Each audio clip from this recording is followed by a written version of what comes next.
Well, Shanghai has been one of the hardest hit areas in the ongoing heat wave that is scorching China. More than 10 people in the city have died of heat stroke. The number of heat-related diseases have also seen a spike. And for the very latest, we're now joined by our reporter Ray Kuka, who is standing by in Shanghai. Ray, tell us, what exactly does it feel like to be in Shanghai these days?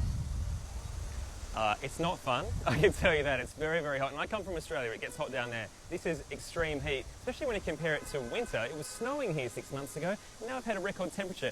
As I mentioned before, there's lots of people being allegedly frying pork on the street. So to try and test that theory, we've got an egg here. We thought we'd give it a track.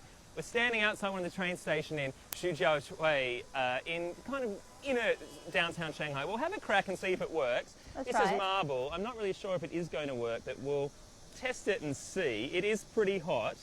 It's turning a bit white already, but I'm not really sure if it's going to work. I've got a spatula just in case as well. So we'll see how that goes. We'll leave that for a minute. But it's been so extreme here. We've had, as you say, 25 days above 35 degrees. That's the hottest stretch for July in 147 years. And I tell you what, I've been seeing everyone wearing umbrellas over their heads, and I used to think that was a bit silly. I was judging them, I'm not going to lie, but it makes so much sense. You try and get shade anywhere you can, and we're actually standing outside the Weather Bureau here, and the big screen, oh, it's just changed. Of course, that's good for live television. It says the air quality now at 70, so it's really good, but also in a second it will come up with the temperature.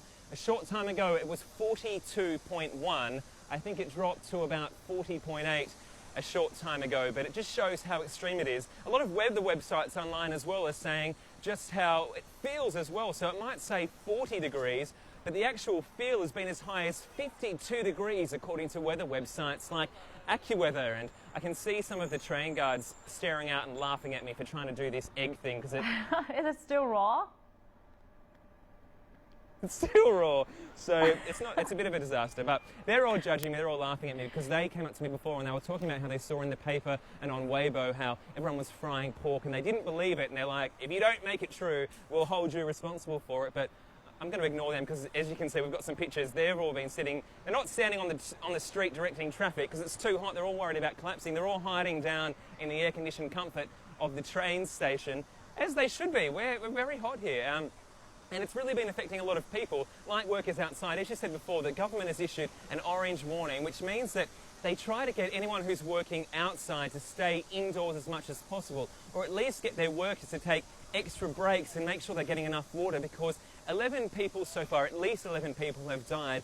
Most of those do happen to have been elderly people who may have been sitting outside and not taking enough water. But a lot of them, for example, the latest one we heard of was a 60-year-old fisherman who was working on some of the fishing boats here at Customs, and he just got caught up in the moment. He got too hot, he wasn't refreshing himself, and he ended up in hospital, and he unfortunately died of organ failure, which is what a lot of the elderly people are coming down with. The other thing to remember, it is school holidays at the moment, so a lot of kids are out and about, and there's some big instructions by doctors to make sure they stay out of the sun as much as possible, even if you look a bit stupid by wearing an umbrella like this. Well, not stupid at all. Try not to eat any eggs that you fry on the street. It is really not working. So how it's a bit of a people disaster. Coping with the heat?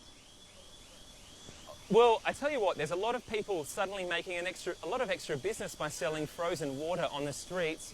The Bund area, the very famous street alongside the river in Shanghai, which gives you a view of the old Art Deco buildings and a view of the new modern buildings, it is absolutely dead during the day, but suddenly at night everyone has dinner, then they come out to try and get some of that, just to try and get outdoors because they're stuck inside the whole time. And I don't know if you might have seen, I have to admit that I am wearing shorts today. It's all beach weather downstairs, business attire upstairs, because it's just too hot. And the other day when I was doing crosses from the Bund, it was 42 degrees standing on the river, but I had to wear a jacket because my shirt was just covered in sweat. I couldn't do anything, but I had to wear a jacket to cover it up because it was too embarrassing to go on TV. Well, so you're probably the first reporter to wear shorts during crossovers. That was our I don't know if I'm the first. I think maybe I'm just the first to admit it.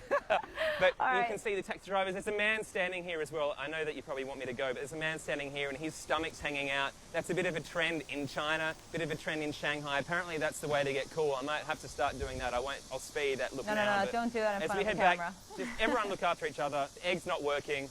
It's a disaster. Back to you. All right, that was our reporter Ray Kuka in Shanghai during the baking temperature.